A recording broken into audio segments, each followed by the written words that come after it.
নিরপেক্ষ মানুষই বিএনপির কাছে ভালো কিছু প্রত্যাশা করে বললেন তারেক রহমান। তারেক রহমানই দেশের ভবিষ্যৎ প্রধানমন্ত্রী বললেন মির্জা ফখরুল। ভোটে আইনশৃঙ্খলা চ্যালেঞ্জ মোকাবেলায় প্রস্তুত ইসি জানালেন সিইসি। সাংবাদিক তুহিন হত্যায় সরাসরি ৮ জন সম্পৃক্ত জানালেন জিএমপি কমিশনার। লোকসানে চলা বন্দর বন্ধ করে দেওয়া হবে বললেন নৌ পরিবহন উপদেষ্টা। হঠাৎই বাড়ছে পেঁয়াজের দাম। গাজা দখল তীব্র সমালোচনার মুখে কথা ঘোরালেন নেতানিয়াহু। জম্মু কাশ্মীরে বন্দুকধারীদের সঙ্গে তীব্র সংঘর্ষ, 2 ভারতীয় সেনা নিহত। চীনে প্রবল বর্ষণ, বন্যা, ভূমিধসে নিহত 17, নিখোঁজ 33। বড় চ্যালেঞ্জ নিতে অস্ট্রেলিয়ায় পাড়ি জমালেন সোহান আফিফরা।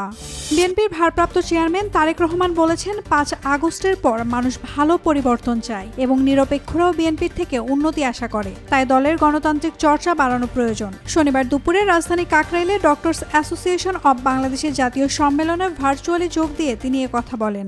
বিএনপির ভারপ্রাপ্ত চেয়ারম্যান তারেক রহমানই দেশের ভবিষ্যৎ প্রধানমন্ত্রী বলে মন্তব্য করেছেন দলটির মহাসচিব মির্জা ফখরুল ইসলাম আলমগীর। শনিবার দুপুরে রাজধানী কাকরাইলে ডক্টরস অ্যাসোসিয়েশন অব বাংলাদেশের জাতীয় সম্মেলনে যোগ দিয়ে তিনি এ মন্তব্য করেন। প্রধান নির্বাচন কমিশনার এএমএম নাসির উদ্দিন বলেছেন, ভোটে আইন শৃঙ্খলা পরিস্থিতির যে কোনো চ্যালেঞ্জ মোকাবেলায় নির্বাচন কমিশন প্রস্তুত রয়েছে। শনিবার সকালে রংপুর বিভাগের নির্বাচন কর্মকর্তাদের সঙ্গে মতবিনিময় অনুষ্ঠান শেষে তিনি এ কথা বলেন।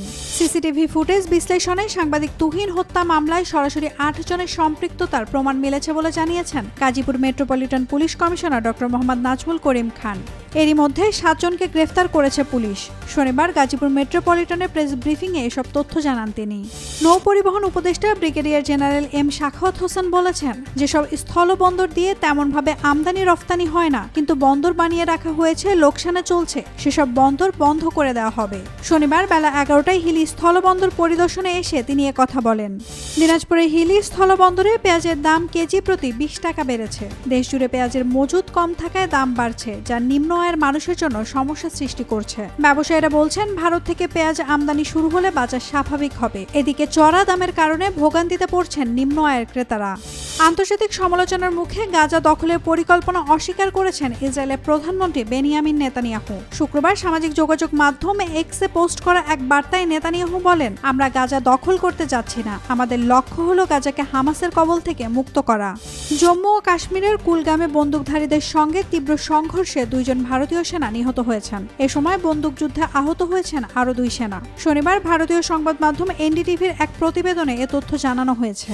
চীনের গাংশু ও গুয়াংডুয়াং প্রদেশে প্রবল বর্ষণ, হরপা বান ও ভূমিধসে 17 জন নিহত এবং 33 জন নিখোঁজ হয়েছেন। গাংসুর 4 জেলায় বন্যায় 4000-এরও বেশি মানুষকে সরিয়ে নেওয়া হয়েছে। বিদ্যুৎ ও সড়ক যোগাযোগ বিচ্ছিন্ন।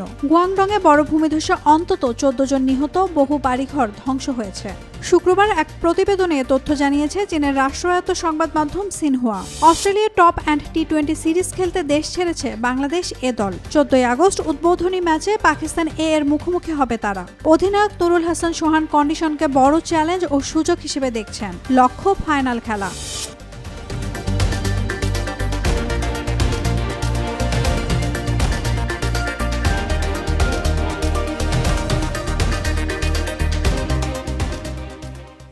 For more updates, follow us on Facebook, subscribe our YouTube channel, get the latest update on www.daily-sun.com.